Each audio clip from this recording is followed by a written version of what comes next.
I thought for today's video we'd peel back the facade a little. I've been editing video professionally for a long time. I worked at HBO and the History Channel writing, producing, and directing promos. I directed this, and this, and this. I didn't include audio on these because they include copywritten music and I don't want to get flagged by YouTube. Then, about 10 years ago, I started a production company with a buddy of mine. Here's just a small sample of some of the work we've done in that time.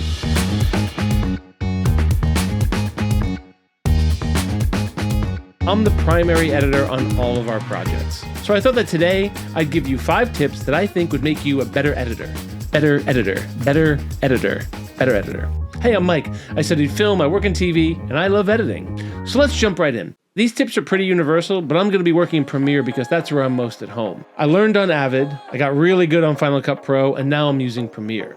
Truth be told, I'm DaVinci curious. I've always color corrected in DaVinci, and I'm slowly coming to enjoy their editing capabilities. And you can't beat the price, right? It's free. 1. Organization is key. We're going to talk about 2 kinds of organization, though, both inside and outside the program. I start by making folders on my hard drive.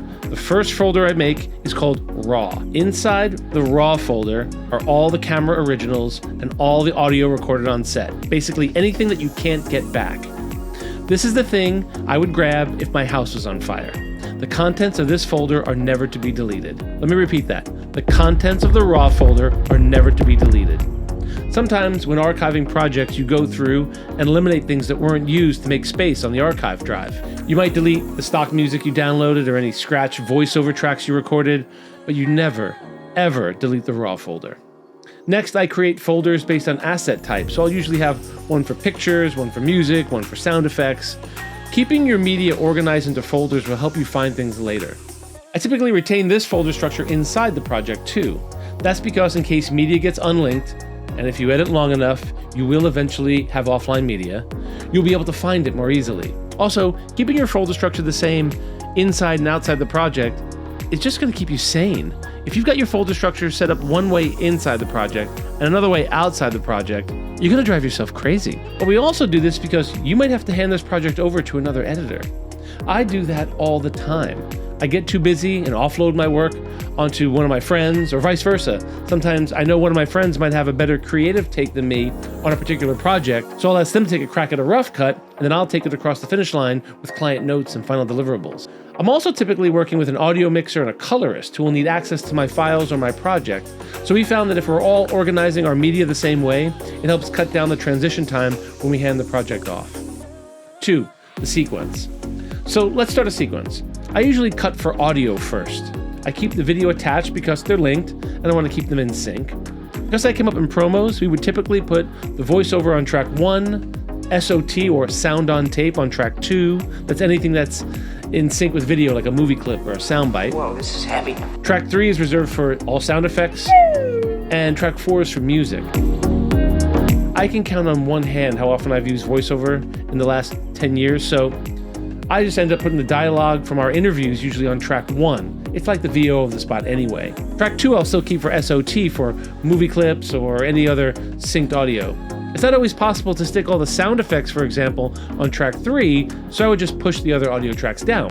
In that case, sound effects might be on 3, 4, and 5, and music on 6 and 7, but I still stack the SOT on top, the sound effects in the middle, and the music on the bottom out of habit.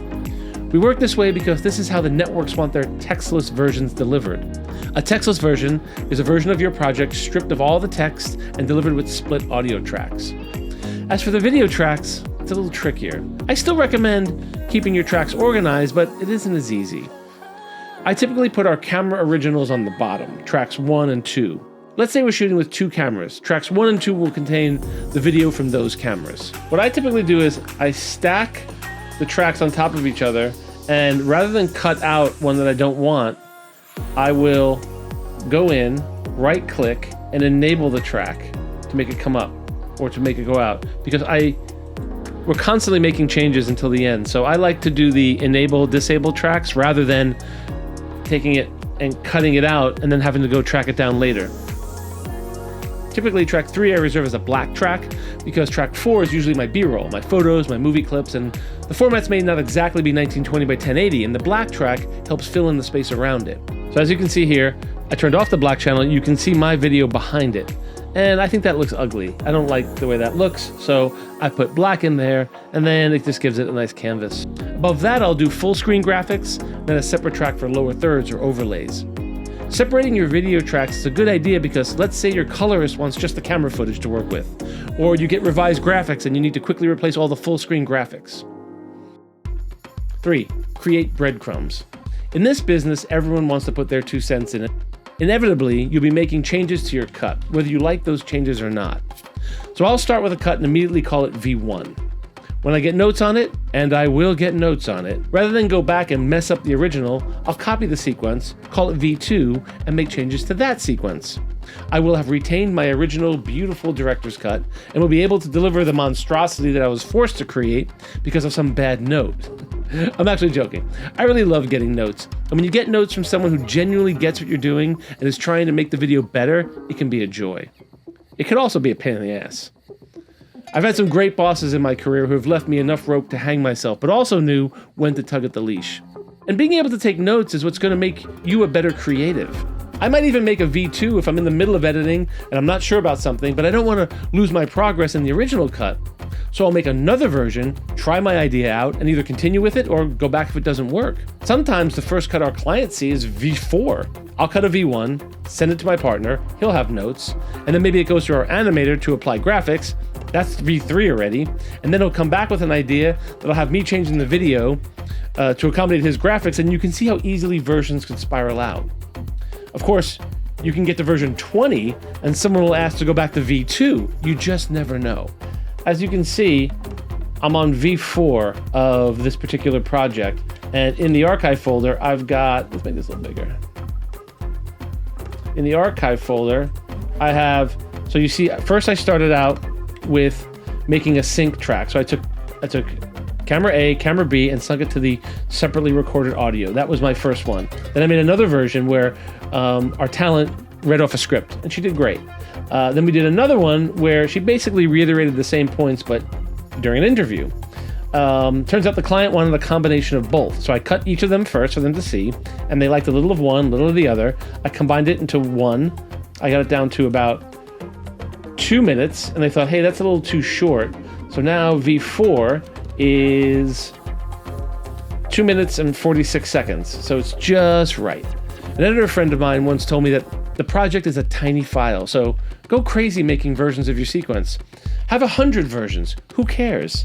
It's the media that's big, not the project. 4. Music. Music is one of the most important parts of any project, and the right track can be the difference between a good spot and a great spot.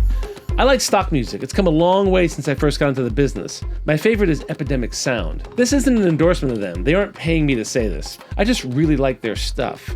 You may find a stock library that you're into, and that's great. But if the stock music is produced right, as Epidemic Sounds is, it should make for easy cutting. I find most stock music is created with editors in mind.